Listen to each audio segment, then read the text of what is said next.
Hello everyone, welcome back to this channel. In this video, I will show you the easy and clear steps on how to turn off travel hacker notification on Kayak application.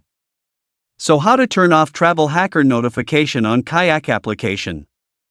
Make sure you keep watching this video until the end.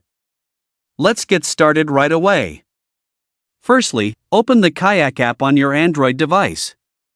This is the initial screen of the Kayak app. Next, tap the profile icon at the bottom right. Tap Notifications. Tap Push Notifications. And tap Travel Hacker. So that's it, tutorial how to turn off travel hacker notification on Kayak app. Thank you for watching. I hope this video was helpful. See you in the next video.